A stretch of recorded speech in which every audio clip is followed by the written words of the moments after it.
আর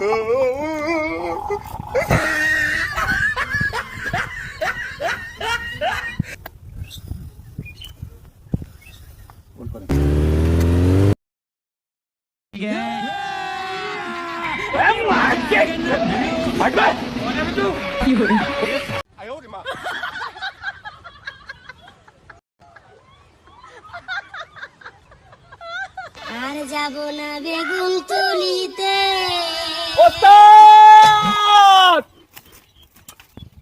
কি করে বেড়াইছিল? সাপ ধরে বেড়াইছিলাম, এই তো ডাঁটাই গলা ফেরে বেড়ে ডাকতেছি, নাগিন ধরে ছেড়ে দিলাম, আমি ওস্তাদের মেঘা ধরলাম।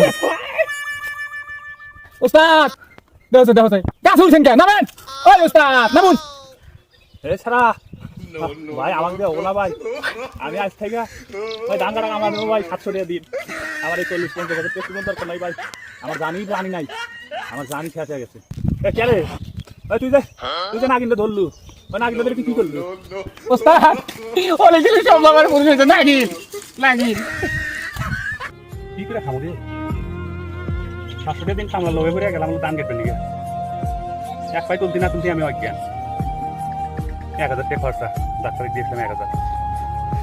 দুপুরে খাওয়ারটা নাই, বলে মাইদানি চাই নিয়ে যাচ্ছি মানুষের থেকে।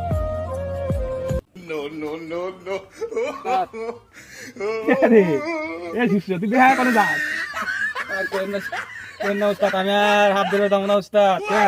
খুব কলম শুধাইলে প্রতিশোধ কয় না, প্রতিশোধ ওই যে প্রতিশোধ নিচ্ছে। কালকে ওই যে নাগিনদের বাড়ি গেছিলাম যে ওস্তাদ, ওই যে নাগিন ঘটনা ঘটাছি যে নারী কেলেঙ্কারি, আজকে সাপ ধরে গেছি।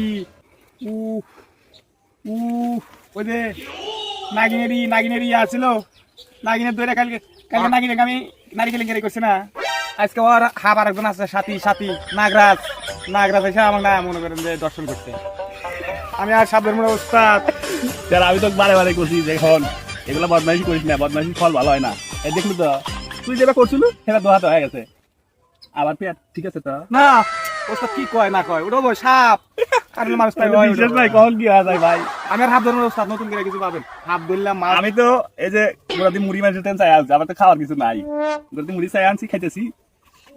এখন বুদ্ধিটা একটা বাই করলাম মুড়ি খাতি ওস্তাদ, সাপও ধরলাম, মাছও ধানও কাটলেন, তাহলে মাছের ব্যবসা করবেন। আরে গাদা, সেই বুদ্ধিটা আমি বাই করছি। ইসামতি নদীর থেকে আমরা আধা মাছ ধরবো, সেই মাছ নিয়ে সময় আমি আড়ে বেশি দিনে যদি আমরা দুইজনে 2000 টাকা মাছ বেশি আছি, তাহলে মাছে হলো 60,000 টাকা। তাহলে আমাকে বড় লোকের থাকে না, এরকমই তো বড় লোক হয়, ছোট থেকে বড় অনেক আইতে মারবো, তারপরে আবার আমরা বেয়ার জাল কিনে বড় করে মনে করে মাছের ব্যবসা করে হাতে মারলি মানে ভালো হবো।